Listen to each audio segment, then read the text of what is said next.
पटना में अपनी मांगों के समर्थन में धरने पर बैठे छात्र आज बहुत बड़े प्रदर्शन की तैयारी में हैं। आज 14 संगठन के छात्र और युवा मुख्यमंत्री आवास का घेराव करेंगे। इसको लेकर के पूरे बिहार में छात्रों को पटना के गांधी मैदान पहुंचने का कॉल दिया गया है। गांधी मैदान से आज सुबह 10 बजे छात्रों का मार्च शुरू होगा, जो कि सीएम हाउस तक जाएगा। 70वीं बीपीएससी परीक्षा को लेकर के छात्र परीक्षा रद्द करने की मांग कर रहे हैं और छात्रों की ओर से परीक्षा में कथित पेपर लीक और गड़बड़ियों के आरोप लगाए जा रहे हैं। इन्हीं मांगों को लेकर के छात्र बीते कुछ दिनों से गर्दनी बाग धरना स्थल पर आंदोलन कर रहे हैं और इधर छात्रों के मार्च से पहले सोमवार शाम हुई इस मीटिंग में सरकार ने छात्रों की कुछ मांगों पर विचार करने का भरोसा दिया है। तो अपनी 15 सूत्रीय मांग को लेकर के यहां पर एक बार फिर से प्रदर्शन पर बैठेंगे छात्र। पटना में आज सीएम हाउस का घेराव करने की रणनीति। इससे पहले छात्रों ने यह अल्टीमेटम दिया था कि अगर उनकी मांगे जल्द से जल्द नहीं सुनी गई, उनकी हर शर्त पर बातचीत नहीं हुई, तो वो सीधे सीएम हाउस का घेराव करेंगे। और आज वही दिन है, स्टूडेंट सीएम हाउस का घेराव करने वाले हैं।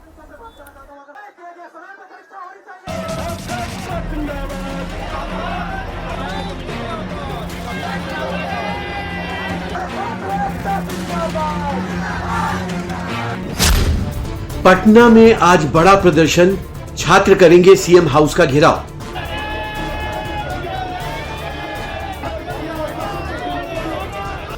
बीपीएससी के अफसर के बिगड़े बोल, सम्राट के एक्शन से डैमेज कंट्रोल।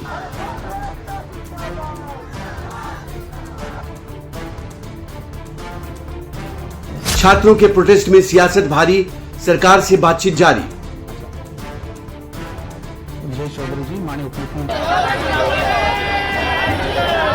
पटना में जारी छात्रों के प्रोटेस्ट के बीच आज बड़े प्रदर्शन की तैयारी है।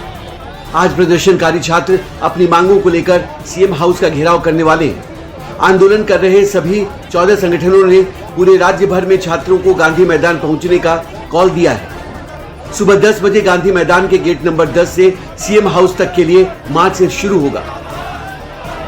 लोग का जो कॉल है उसमें छात्र संगठन के तमाम अभ्यर्थी जो तमाम 15 सूत्री मुद्दे हैं उसको लेकर सरकार गंभीरता पूर्वक बात की है और मुख्यमंत्री के स्तर पर बातचीत होने की एक चिट्ठी जो वहां गया हुआ है, हो सके आंदोलन के पहले या आंदोलन के बाद, क्योंकि कॉल बुलाया गया तो बड़ी संख्या में अभ्यर्थी वहां जमा हो रहे हैं। जो हम लोग का आंदोलन होगा वो ऐसा होगा कि एक तरीके के एक डायरेक्शन में होगा, सही पॉजिटिव वे में। सरकार को हम धन्यवाद देते हैं। हमारे 14 संगठन उन्होंने जो कॉल बुलाया है वो हमारा बिल्कुल डायरेक्शन है, हम लोग बातचीत करेंगे, लेकिन कॉल है तो वो आंदोलन होगा। पटना के गर्दनी बाग में पिछले 7 दिनों से चल रहा स्टूडेंट्स प्रोटेस्ट मुख्य रूप से भर्ती परीक्षाओं में पारदर्शिता, लंबित नियुक्तियों, परीक्षा प्रक्रिया में बदलाव और शिक्षा व्यवस्था से जुड़े मुद्दों को लेकर है। अलग अलग संगठनों के छात्र अपनी जिन मांगों को लेकर प्रोटेस्ट कर रहे हैं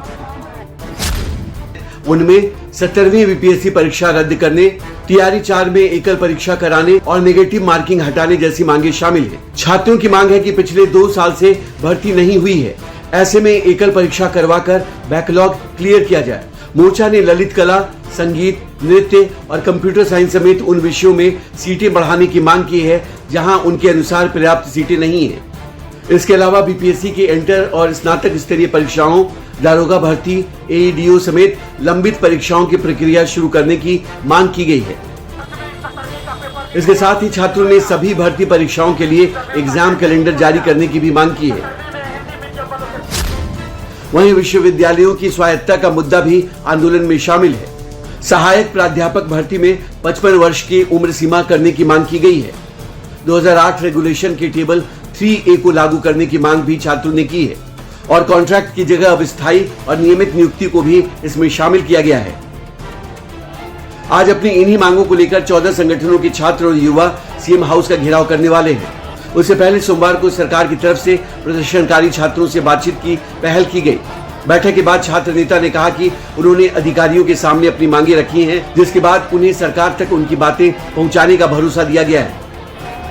बहुत बहुत धन्यवाद देंगे हम बिहार सरकार को, बड़े अधिकारियों को। पहले डीएम और एसपी के स्तर से बातचीत हुई, उन्होंने कहा कि बिल्कुल आपकी मांग को हम सरकार तक पहुंचाएंगे और तुरंत हमारी बैठक शिक्षा विभाग के जो अधिकारी हैं, सचिव हैं राजीव रोशन, धर्मेंद्र कुमार जो सेक्रेटरी हैं और बीएसईबी के चेयरमैन एस त्यागराजन और इसके अलावा आर सज्जन कुमार जो प्राथमिक शिक्षा के डायरेक्टर हैं। ये 4 बड़े अधिकारियों के साथ हमारे शिक्षा विभाग की बातचीत हुई है।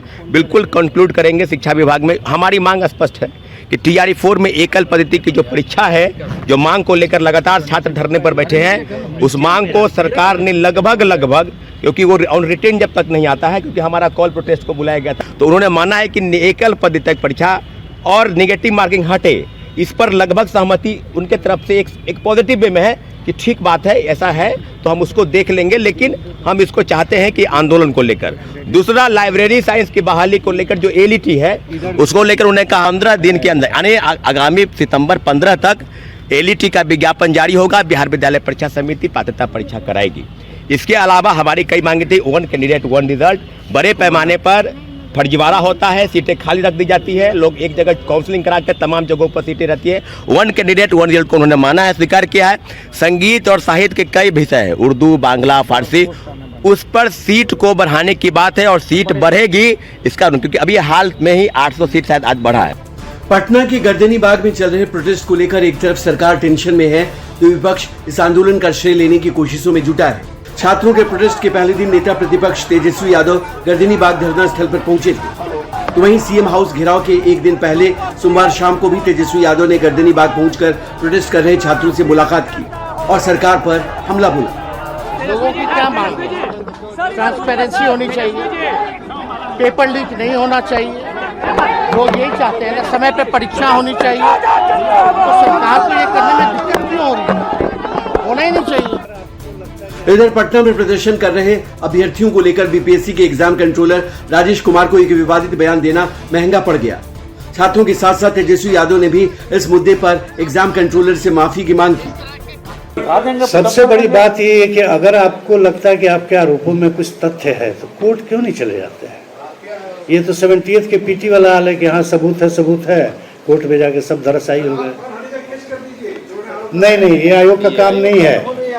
सुनिए प्रीतम जी, एक कहावत सुने होंगे, इसको काट दीजिएगा, हाथी चले बाजार कुत्ता भौंके हजार। आयोग का काम नहीं है। पारदर्शिता के साथ मेरा काम करना है। अगर कहीं गड़बड़ी है तो सर फोरम खुला हुआ है। तो हम ही लोग को ना बोला गया, तो हम ही लोग ना उनको वोट देकर जितवाते हैं। कुत्ते ही ना, कुत्ता ही वोट से मुख्यमंत्री बने हैं। मिथिलेश तिवारी जो शिक्षा मंत्री है, वो शिक्षा मंत्री कुत्ते की वोट से बने हुए हैं। शिक्षा मंत्री से संभल नहीं रहा, उनको बोलने का कुछ बोलते हैं कुछ। हम ही लोग वोट देते तभी ना वहाँ पे गए हैं, वो कुत्ता ही वोट देता है तभी ना वहाँ पे गए हैं। BPSC के अधिकारियों ने बच्चों को कहा कुत्ता भौंके हजार, हाथी चले बाजार। अब ये सोचने की बात है कि सबसे पहले ये PT मेंस की बात कहाँ से आती है? PT मेंस की बात वहां से आती है जब AEDO का पेपर लीक इन लोगों से संभला नहीं। अपना चिप्पी ये लोग साट नहीं सकते हैं, अपना भ्रष्टाचार का रास्ता ये लोग बंद नहीं कर सकते हैं, अपने BPSC के अंदर के आयोग के लोगों को जांच नहीं करा सकते हैं। जो 15 लाख शिक्षक अभ्यर्थियों के ऊपर जबरदस्ती ये लोग थोप रहे हैं, हम लोग को कतई मंजूर नहीं है। उनको कहने दीजिए, उनको वक्त आने पर उनको पता चल जाएगा। आज वो पोस्ट पे तो बहुत बोल रहे हैं ना, लेकिन ऐसा मत है कि उनको पोस्ट से हटना पड़ जाए, फिर कुछ बोलने लायक नहीं रह जाएंगे। मामला ने तूल पकड़ा तो एग्जाम कंट्रोलर ने माफी तो मांग ली, लेकिन तब तक काफी देर हो चुकी थी। BPSC एग्जाम कंट्रोलर के बयान से नाराज छात्रों की खबर CM हाउस तक पहुंच चुकी थी। CM सम्राट चौधरी ने बड़बोले अफसर पर फौरन एक्शन लेते हुए सस्पेंड कर दिया। एक तरफ छात्रों से सरकार की बातचीत जारी है तो वहीं छात्र आंदोलन शुरू होने के बाद से बिहार सरकार ने भी कई कदम उठाए हैं। मंगलवार को जब छात्रों का प्रोटेस्ट गर्दनी बाग में शुरू हुआ, उसी दिन BPSC ने शिक्षकों की बहाली के लिए नोटिफिकेशन निकाला। तो 2 दिन पहले बिहार सरकार ने प्रतियोगी परीक्षाओं की व्यवस्थाओं को पारदर्शी और निष्पक्ष बनाने के लिए 5 सदस्यीय कमेटी बनाने का ऐलान किया है। इस समिति की अध्यक्षता उच्चतम न्यायालय या उच्च न्यायालय के रिटायर्ड जज करेंगे। ये समिति पेपर लीक, नकल और अन्य गड़बड़ियों को रोकने के उपायों की समीक्षा करेगी। इधर पटना के गर्दनी बाग में पिछले 21 दिनों से अनशन कर रहे all PhD holders and research association के छात्रों और बिहार के राज्यपाल के बीच सोमवार शाम 2 बजे तक बातचीत हुई। इस बातचीत के बाद अनशनकारी छात्रों ने अपना अनशन वापस लेने का ऐलान कर दिया। स्टूडेंट प्रोटेस्ट को लेकर गवर्नर की पहल के बाद एक गुट का आंदोलन तो खत्म हुआ है, लेकिन छात्रों का दूसरा गुट अभी धरने पर है और आज CM हाउस का घेराव करने वाला है। और आज लखनऊ में UPSSSC भर्ती में वेटिंग लिस्ट की मांग को लेकर के अभ्यर्थियों का प्रोटेस्ट है। जिसपे अभ्यर्थी आज अपनी मांगों को लेकर के डिप्टी सीएम ब्रजेश पाठक के आवास का घेराव करेंगे। भर्ती में वेटिंग लिस्ट और कैंडिडेट विड्रॉल की मांग को लेकर के छात्र लगातार प्रोटेस्ट कर रहे हैं और सरकार के अलग अलग स्तरों पर अपनी बात रख रहे हैं। छात्रों का दावा यह है कि वो सरकार के प्रतिनिधि और अधिकारियों से मुलाकात कर चुके हैं और ज्ञापन देकर के वेटिंग लिस्ट की व्यवस्था लागू करने की मांग कर चुके हैं, लेकिन अब तक कोई भी सुनवाई नहीं हुई, जिसके बाद से आज छात्र डिप्टी सीएम के आवास का घेराव करने वाले हैं। अब प्रतियोगी परीक्षा में फर्जी दिव्यांग सर्टिफिकेट और सॉल्वर गिरोह का भंडाफोड़ करते हुए यूपी एसटीएफ और कानपुर पुलिस ने 4 आरोपियों को अरेस्ट कर लिया है। आरोप यह है कि गैंग दिव्यांगों के फर्जी प्रमाण पत्र बनवाकर उनके सहायक के नाम पर सॉल्वर बैठाता था। यूपी एसटीएफ और सिचुरी थाना पुलिस ने आईबीपीएस परीक्षा केंद्र से सिंडिकेट चला रहे कैंडिडेट समेत सॉल्वर को पकड़ लिया है और गिरफ्तार आरोपी अविनाश यादव, आशीष कुमार, अंकित सचान और साथ ही राहुल कुमार सिन्हा दिव्यांगजनों को मिलने वाले स्क्राइब की विशेष सुविधा का गलत लाभ उठाते हुए यहां पर जगह जगह सॉल्वर प्रोवाइड करवाते थे और इसके बदले मोटी रकम वसूलते थे। गिरोह फर्जी मेडिकल सर्टिफिकेट भी बनवाने का काम करता था और ये सभी आरोपी ऑनलाइन परीक्षा में नकल कराने का काम करते थे। पुलिस ने सॉल्वर गैंग के खुलासा करते हुए एग्जाम सेंटर से 2 सॉल्वर और 2 अभ्यर्थियों समेत 4 लोगों को गिरफ्तार कर लिया है। तो ये बड़ी खबर आपको बता रहे हैं, बहुत बड़ी कार्रवाई यहां पर एसटीएफ द्वारा की गई है। अभ्यर्थियों से 10 लाख रुपए तक की भारी रकम ये लोग वसूलते थे। पूरा गैंग, पूरा गिरोह इस पर काम करता था।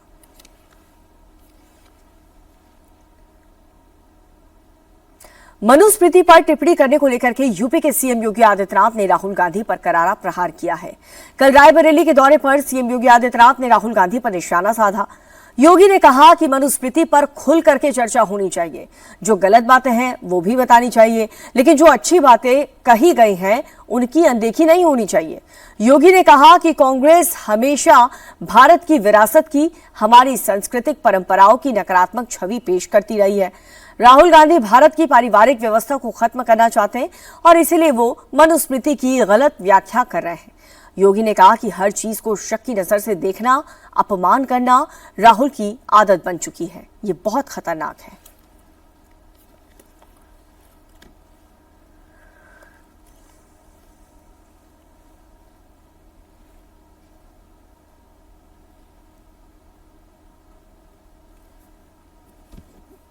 And I'd like to quote over here the Manusmriti, which says clearly, in childhood, a female must be subject to her father, meaning the Manusmriti. उन्होंने बयान दिया कि महिलाएं मनुस्मृति के बंधन को तोड़ करके अब बाहर आ जाएं। राहुल जी एक राहुल गांधी के रूप में आपसे देश बहुत अपेक्षा नहीं करता है, कोई अपेक्षा नहीं करता है, लेकिन भारत की संसद में, भारत की सर्वोच्च पंचायत में नेता प्रतिपक्ष के रूप में आपको देश के लोकतंत्र के प्रति जवाबदेही बनाता है। आप मनु पर या राम पर या भारत की विरासत पर टिप्पणी करते हैं। मनु को जानना है तो आप अथर्ववेद पढ़िए, शतपथ ब्राह्मण पढ़िए, मत्स्य पुराण पढ़िए,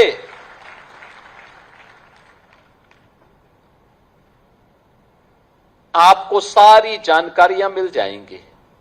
अगर मनुस्मृति ने ये बात कही है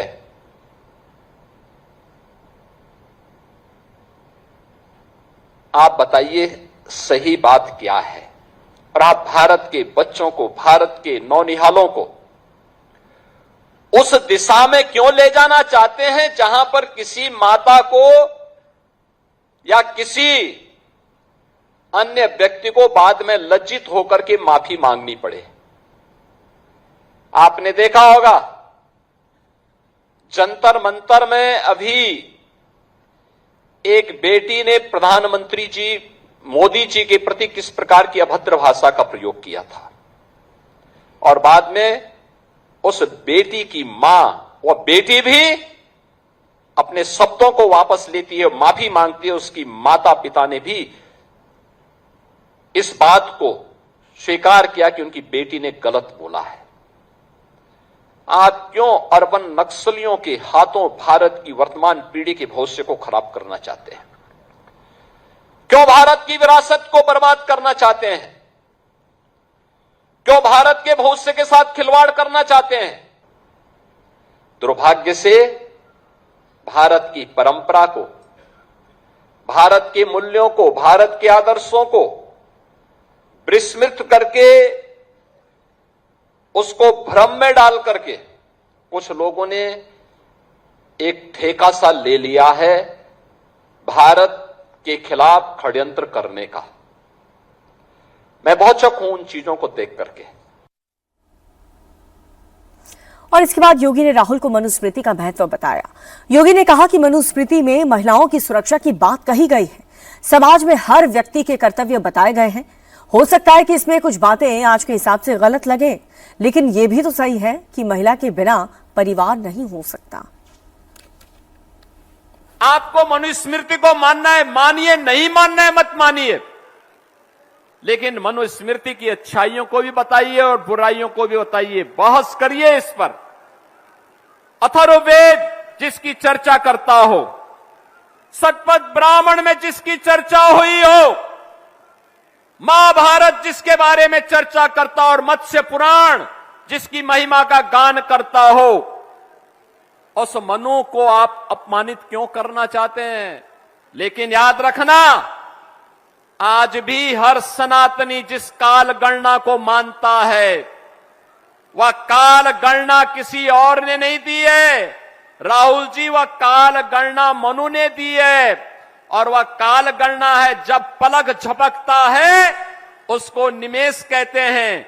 हमारे यहां काल गणना पलक झपकने को निमेष कहते हैं। 25 निमेष का एक काष्ठा होता है और एक 30 काष्ठा का एक कला, 30 कला का एक मुहूर्त और 30 मुहूर्त का एक अहोरात्र। अहोरात्र का मतलब एक पूरी रात और दिन मिलाकर के एक अहोरात्र होता है। 15 दिन यानी एक 15 अहोरात्र का एक पक्ष होता है और 2 पक्ष का यानी कृष्ण पक्ष और शुक्ल पक्ष, हर महीने में 2 पक्ष चलते हैं, तो 2 पक्ष का एक माह होता है। 6 माह का एक अयन होता है और 2 अयन का एक वर्ष होता है। 43,32,000 वर्ष का एक महायुग हमने माना है, एक पर्याय माना है। 31 पर्याय को एक मनवंतर के रूप में माना है और 14 मनवंतर को एक कल्प के रूप में माना है। यह भारत का काल गणना है और ये किसी और ने नहीं। राहुल जी, ये आपके नाना ने नहीं दिया है, पर नाना ने नहीं दिया है, आपकी दादी ने नहीं दिया है, ये दिया है मनु ने दिया है, ये मनु ने दिया है। और अब देखिए, राहुल के साथ ही सीएम योगी आदित्यनाथ ने यूपी के कांग्रेस अध्यक्ष अजय पर भी निशाना साधा है। योगी ने यूपी कांग्रेस के अध्यक्ष अजय राय के अयोध्या दौरे का जिक्र किया। उन्होंने कहा कि कांग्रेसियों का चरित्र डबल स्टैंडर्ड वाला है। आजकल कांग्रेस के नेता राम राम चिल्ला रहे हैं, अयोध्या में आकर भगवान के दर्शन का नाटक करते हैं, इसके बाद मछली भात की पार्टी करते हैं। योगी ने कहा कि कांग्रेस ने बेशर्मी की सारी हदें लांघ दी हैं। आस्था के स्थल पर मछली का भोजन किसी को शोभा नहीं देता है। प्रभु राम से करोड़ों लोगों की आस्था जुड़ी है, लेकिन कांग्रेस को इन सबसे कोई लेना देना नहीं। कल कांग्रेस के प्रदेश अध्यक्ष का आपने आचरण देखा होगा। हनुमानगढ़ी में दर्शन करने जाते हैं और बाहर जाकर के मछली का दावत उड़ाते हैं, ये राम राम चिल्लाते हैं। बेशर्मी की भी एक सीमा होती है। किसने कहा था फिर मंदिर जाने के लिए? अरे जो खाना था बाहर खा लेते, अयोध्या के बाहर खा लेते। लेकिन उनके कार्यालय में ये है इनका दोहरा आचरण। गिरगिट भी शर्मा जाता है इन लोगों के सामने, तो वो भी शर्मा जाता होगा कि मनुष्य के रूप में हमारी कौन सी ऐसी प्रजाति हो गई है कि जो वहां मंदिर में राम राम चिल्ला रहे हैं, बजरंगबली के सामने दंडवत होने का ढोंग कर रहे हैं, लेकिन बाहर जाकर के मछली की दावत उड़ा रहे हैं, मछली की दावत उड़ा रहे हैं। इनकी पुराना इतिहास है इस प्रकार का। प्रदेश अध्यक्ष कांग्रेस का, इनके भाई की हत्या की थी एक माफिया ने, और यह व्यक्ति उस माफिया के खिलाफ बयान देने के लिए नहीं गया, बल्कि उसके सामने उसके घुटने टेक करके नतमस्तक हो गया। अपने भाई के हत्यारे को यह व्यक्ति दुर्दांत माफिया के सामने घुटना टेक चुका था। और तो सरकार आई, इस सरकार ने फिर रगड़ करके उसकी भूसी निकाल दी।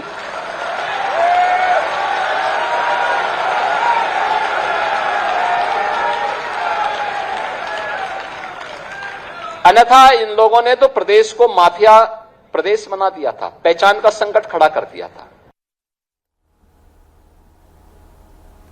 अब अजय राय एक दिन पहले अयोध्या गए थे और उन्होंने हनुमानगढ़ी में दर्शन किए। इसके बाद वो निषाद समाज से एक कार्यक्रम में शामिल हुए। इस भोज में मछली की दावत दी गई। इसका वीडियो भी सर्कुलेट हुआ तो अजय राय पर अयोध्या की पवित्रता को भंग करने का आरोप लगा। अब इस पर योगी आदित्यनाथ ने कांग्रेस के नेताओं को ढोंगी करार दिया है, जिससे अजय राय काफी तिलमिला उठे। उन्होंने तुरंत योगी को जवाब दिया। अजय राय ने कहा कि योगी जी अगर अयोध्या में मछली खाने का एक भी सबूत दे दें तो वो अपने पद से इस्तीफा दे देंगे, और अगर आरोप साबित नहीं हुए तो योगी को इस्तीफा देना होगा। हम सब लोग सनातनी हैं और सनातन धर्म का पूरा पालन करने वाले लोग हैं, काशीवासी हैं, और भाजपा की तरह दिखावटी नहीं है, इनकी तरह मेरा दोगला चरित्र नहीं है। मैं अगर कोई काम करूंगा तो डंके की चोट पर उसको बताऊंगा और कहूंगा। अगर योगी जी के पास मेरी कोई फोटो वीडियोस हैं मछली खाते हुए, सामने दिखा दें, मैं तत्काल इस्तीफा देने के लिए उनको मांगना नहीं पड़ेगा, मैं खुद इस्तीफा दे दूंगा। नहीं है तो योगी जी को गेरुआ वस्त्र पहनकर वो बोल रहे हैं संत हैं, सनातनी हैं और गोरखनाथ पीठ के महंत हैं, उनको तत्काल मुख्यमंत्री पद से इस्तीफा देना पड़ेगा। तुरंत इस्तीफा दें और साबित करें, मेरा फोटो वीडियोस कहीं है दिखा दें। मैं बिल निश्चित तौर से मैं तैयार बैठा हूं कि मैंने सनातन धर्म का अपमान किया है। ये तो रोज सनातन का अपमान करते हैं। ये अब इनके राष्ट्रीय अध्यक्ष नॉनवेज खाते हैं आंध्रा में और कहते हैं कटहल खा रहे हैं। साउथ के में कहीं भी व्यंजन में कटहल है क्या? ये पूरी तरीके से झूठे और केवल जनता को ठगने वाले लोग हैं। और निषाद समाज का तो काम ही है मछली पालन करना, मछली बेचना, मछली खाना। वो निषाद समाज का अपमान कर रही है भाजपा। निषाद समाज कभी भूलेगा नहीं और भारतीय जनता पार्टी को निश्चित तौर से सबक सिखाएगा। खबर यूपी के कानपुर से है, जहां पर सड़क पर दो बाइक्स की जोरदार टक्कर हो गई है, जिसके बाद गुस्साए एक बाइक सवार ने दूसरे के साथ पहले मारपीट की और फिर युवक के सिर पर हेलमेट से हमला कर दिया। मारपीट और हादसे की तस्वीरें अपार्टमेंट में लगे सीसीटीवी कैमरे में कैद हो गई। पीड़ित युवक ने आरोपी शख्स के खिलाफ थाने में एफआईआर दर्ज करवा दी है। ये तस्वीर आपको दिखा रहे हैं जहां पर दो बाइक्स की आपस में टक्कर हो गई। कानपुर की ये पूरी घटना है जहां पर दो बाइक सवार आ रहे थे और उनकी आपस में भिड़ंत हो गई। गुस्साई एक बाइक सवार ने दूसरे के साथ मारपीट शुरू कर दी और फिर युवक के सिर पर हेलमेट फेंक कर मार दिया। मारपीट और हादसे की तस्वीर अपार्टमेंट में जो सीसीटीवी कैमरा लगा था उसमें कैद हो गई है। पीड़ित युवक ने आरोपी शख्स के खिलाफ थाने में एफआईआर दर्ज करवा दी है।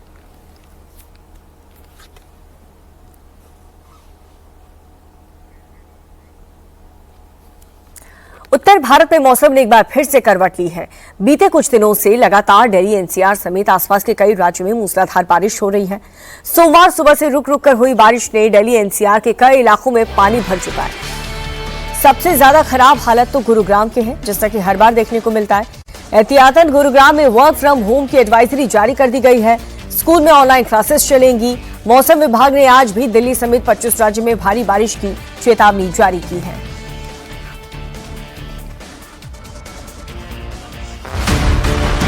दिल्ली हो या गुरुग्राम, नोएडा हो या गाजियाबाद, कुछ घंटों की बारिश ने दिल्ली के साथ साथ आसपास के इलाकों का हाल बेहाल कर दिया। सड़कें दरिया बन गई, गाड़ियों की रफ्तार पर ब्रेक लग गया और लोग इसी पानी के बीच आने जाने को मजबूर हो गए। सबसे पहले देखिए दिल्ली के करीब साइबर सिटी गुरुग्राम की तस्वीरें।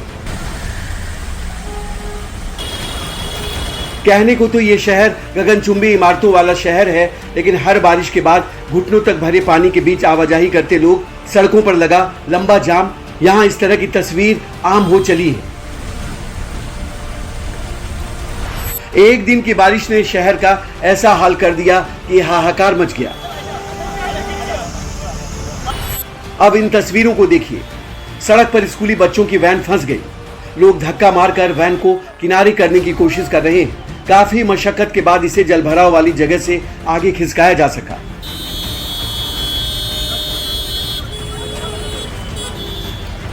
अब एक नजर इन तस्वीरों को भी देख लीजिए। ऐसा लग रहा है मानो सड़क पर सैलाब आ गया हो। जो गाड़ियां फर्राटे का दम भरती थी, इस जलभराव के आगे बेबस नजर आने लगी।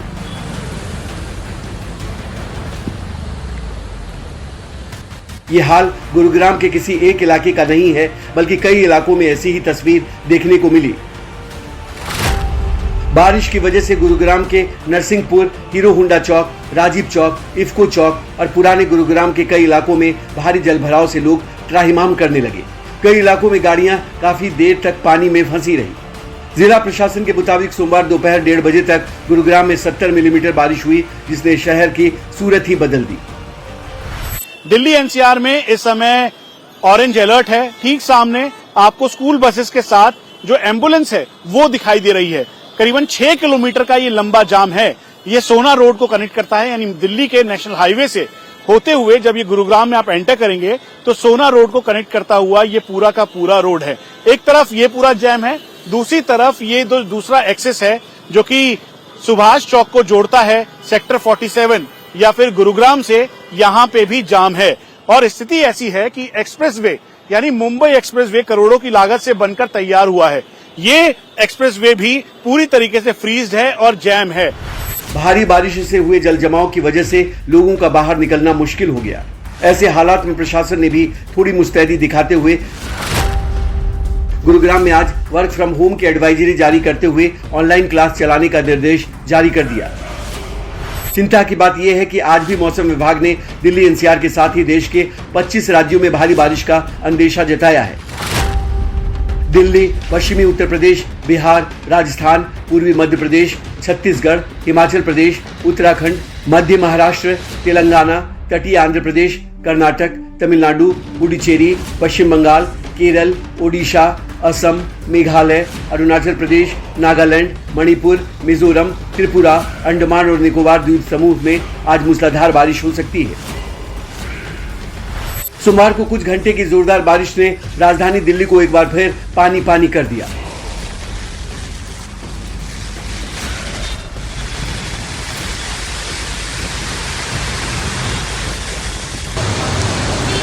बारिश के बाद दिल्ली की सड़कें तालाब बन गई। जगह जगह भारी जल भराव हो गया।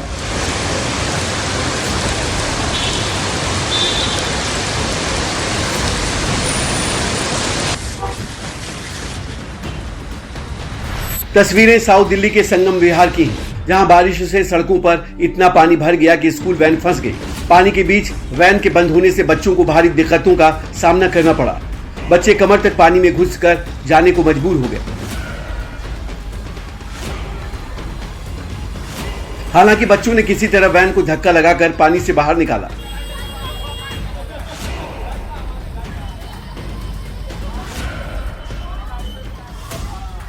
अब क्या कर सकते हैं, सरकार बस वोट मांगती है, वोट के लिए करती है और बाकी जो वादे करती है वो करती ही नहीं है। अभी आप खुद ही देख लो कैसी हालत है। यहाँ पे 4 बूंद भी गिरी होती है, यहाँ पे इतना पानी भर जाता है, कल बीमार भी पड़ सकते हैं। अब सोमवार को हुई तेज बारिश के बाद दिल्ली के कई इलाके दरिया बन गए। जगह जगह सड़कों पर पानी लगने से आवाजाही बुरी तरह प्रभावित हुई।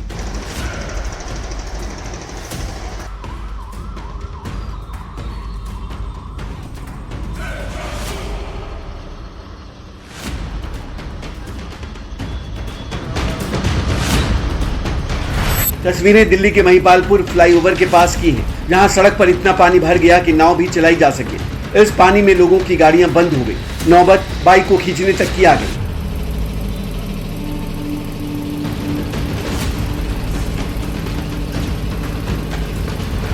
कुछ ऐसे ही हालात दिल्ली के कनॉट प्लेस सर्कल इलाके में भी देखने को मिले। संगम विहार और जखीरा अंडरपास से आई तस्वीरें भी भारी बारिश से लोगों की परेशानियों की गवाही दे रही हैं।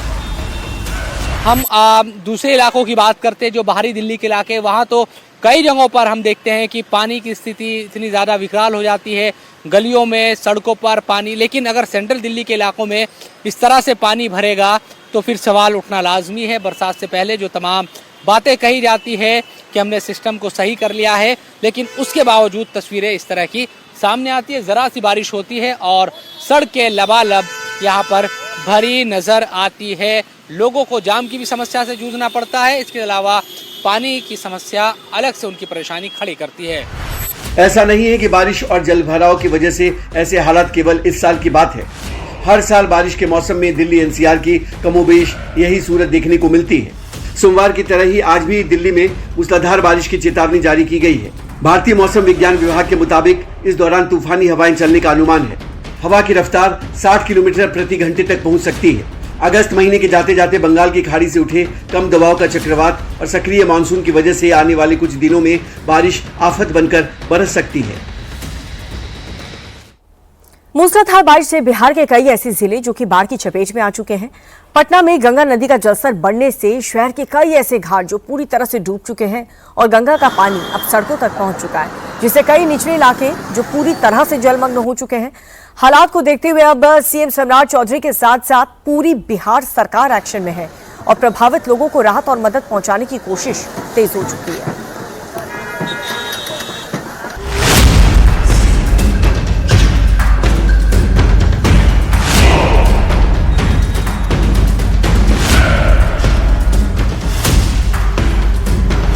मूसलाधार परेशानी, पटना की सड़कों पर बहने लगी गंगा।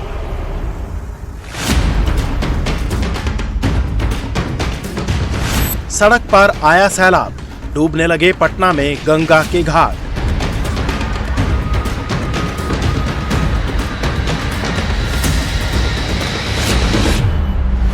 अगस्त का आखिरी सप्ताह चल रहा है, लेकिन मॉनसून की आफत से राहत मिलती नहीं दिख रही है। मूसलाधार बारिश का असर पटना की सड़कों पर साफ साफ देखा जा सकता है। बारिश के बाद पटना में गंगा नदी का जलस्तर इतना बढ़ा कि गंगा के किनारे कई घाट डूब गए। गंगा का लेवल ऐसे ही बढ़ता रहा तो आगे और भी ज्यादा परेशानी हो सकती है।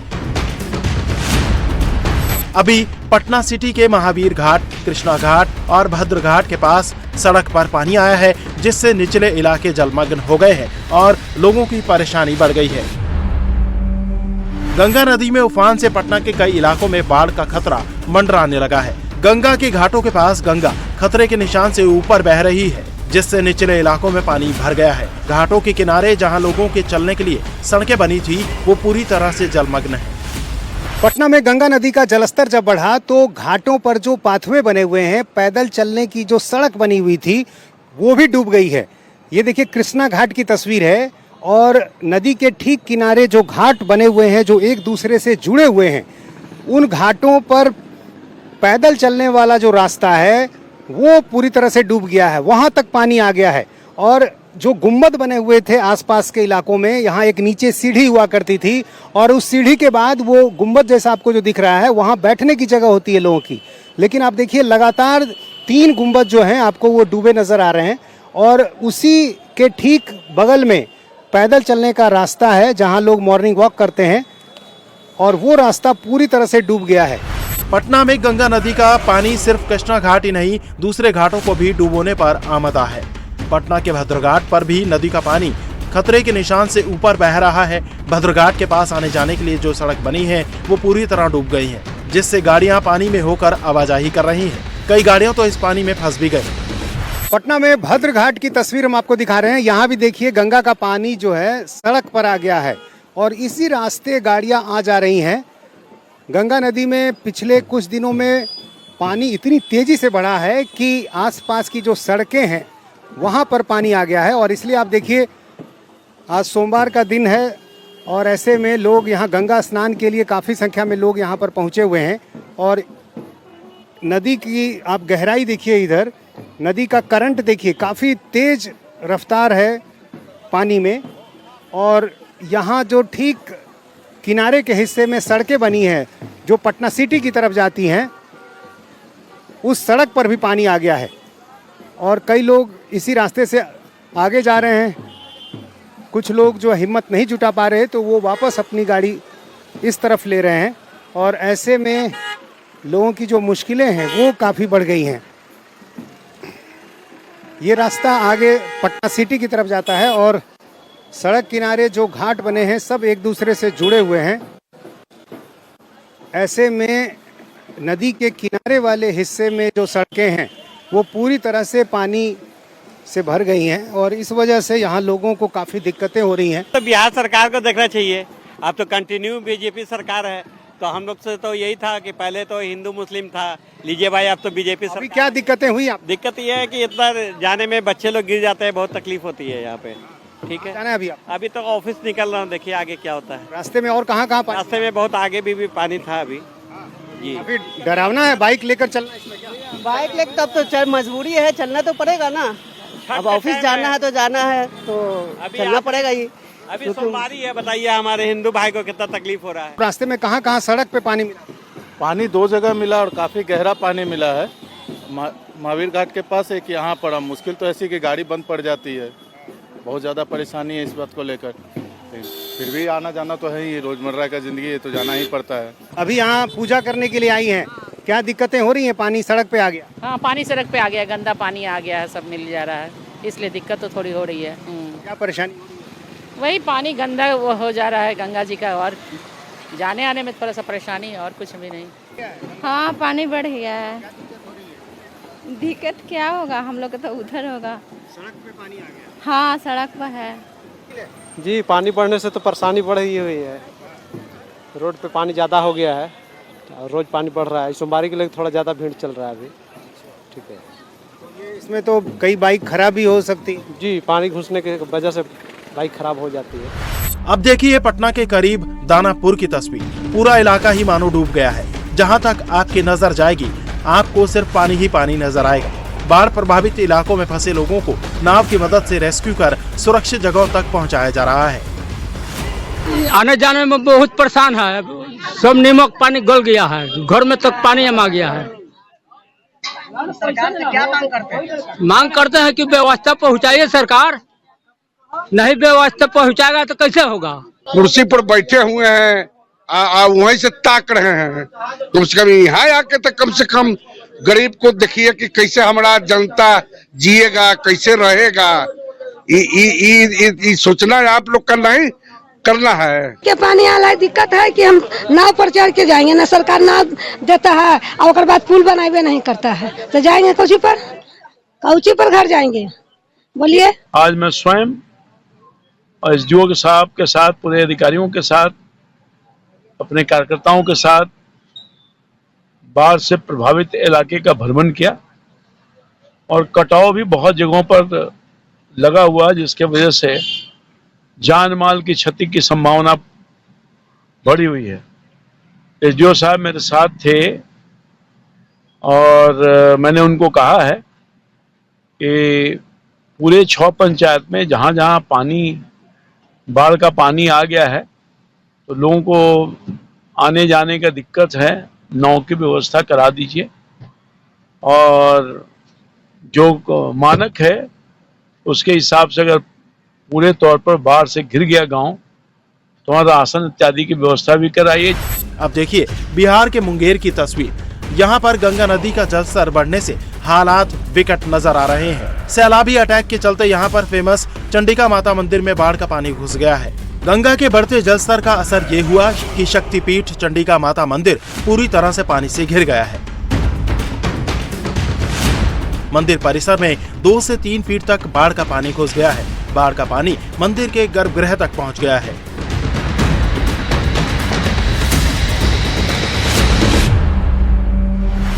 वहीं मंदिर तक जाने वाले रास्ते में बाढ़ का पानी भर जाने से श्रद्धालुओं और पुजारियों को परेशानी का सामना करना पड़ रहा है। बिहार में बाढ़ के हालात कई जिलों में बिगड़े हुए हैं, जिसके बाद खुद सीएम सम्राट चौधरी भी एक्शन में है। सोमवार को सम्राट चौधरी ने हेलीकॉप्टर से बिहार के बाढ़ प्रभावित इलाकों का दौरा किया और अधिकारियों को प्रभावित लोगों तक हर संभव राहत और मदद पहुंचाने का आदेश दिया। दिल्ली एनसीआर से लेकर के बिहार तक के लोग बारिश और बाढ़ से काफी परेशान हैं, तो मध्य प्रदेश में बारिश की वजह से खराब हो रही कटी फसल ने मुसीबत में डाल दिया है। मध्य प्रदेश के डिंडोरी में हजारों क्विंटल धान पानी की वजह से सड़ चुके हैं। खुले में रखने की वजह से धान की कटी हुई फसल खराब हो गई। अब छटाई कर बचे हुए धान को मिल में भेजा जा रहा है और डिंडोरी के निगवानी के वेयर हाउस में खुले में रखे हजारों क्विंटल धान बारिश के पानी में भीग कर खराब हो गए। ओपन स्टेक में रखी हुई कई बोरियां सड़ चुकी हैं, कुछ बोरियों में तो धान तक उग गए हैं। धान की इस बर्बादी से सरकार को लाखों रुपए के नुकसान की बात सामने आ रही है। यहाँ काम कर रहे हैं, मिलर के धान लोड कर रहे हैं, बोरी में पलटी कर करके जितने चूहा काट चुके हैं, बारदाना पूरा खराब हो चुका है। और यहाँ बारदाना खराब होने के कारण ये धान भी खराब हो गया, पूरा नीचे आ गया है धान, पूरा स्टेक गिर चुके हैं चूहा काटने से। अब उसी को पलटी कर करके ये प्लास्टिक वाले बोरी में, और फिर ये जो सही धान है उसको मिल में भेजा रहे हैं, और जो काला है तो अभी वही छोड़े जा रहा है। वो पता नहीं वो भी उठेगा कि नहीं उठेगा, हमको जानकारी नहीं। हमको मिलर बोला गया है कि सही साफ धान भर के बोरी में पलटी करके दे देना। अब मध्य प्रदेश के धार में भोजशाला की व्यवस्था को लेकर के नाराजगी बढ़ती ही जा रही है। आज हिंदू समाज के लोगों ने दोपहर तक धार बंद रखने का कॉल किया है। हिंदू समाज के लोग आज सुबह सबसे पहले लाल बाग में जमा होंगे और फिर धार बंद करने का ऐलान करेंगे। धार की ऐतिहासिक भोजशाला की व्यवस्था और धार्मिक गतिविधियों के चलते हिंदू समाज में आक्रोश देखने को मिल रहा है। इसी को लेकर के हिंदू समाज ने आज दोपहर तक धार बंद का आह्वान किया है। हिंदू समाज का कहना यह है कि बंद के बाद प्रशासन को ज्ञापन सौंपा जाएगा। हिंदू समाज ने आम जनता से लेकर व्यापारियों तक सभी से धार बंद का फैसला बनाने की सहयोग की। अपील में भोजशाला को आस्था, अस्मिता और अधिकारों से जुड़ा विशेष बताते हुए लोगों से बड़ी संख्या में शामिल होने के लिए कहा है। अब लखनऊ में नगर निगम ने भैंसों की नीलामी की है। 1.5 लाख की भैंस 30,000 रुपए में बिक गई है। 243 भैंस कुल 58,89,000 रुपए में बिकी। जिन भैंसों का जो ऑक्शन किया गया वो सब लखनऊ के पारा इलाके में चल रही अवैध डेयरियों से जब्त की गई थी। जब नगर निगम के ऑफिसर्स ने पुलिस की टीम के साथ इस इलाके में रेड की तो पुलिस पर हमला किया गया था।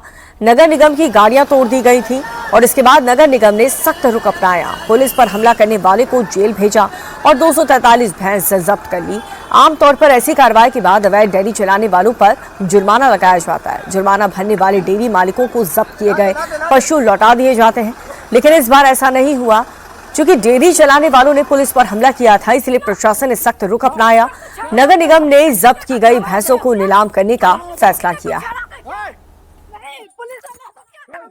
प्रति भैंस और भैंसा के हिसाब से 21,000 रुपये तथा प्रति पड़िया पड़वा के हिसाब से 10,000 रुपये बेस प्राइस रखा गया था। उसी के अनुरूप न्यूनतम बोली रेट से बोली प्रारंभ की गई थी और टोटल 41 लोगों ने प्रतिभाग किया था, जिनके द्वारा धरोहर धनराशि 1,02,100 रुपये प्रति व्यक्ति के द्वारा जमा की गई थी।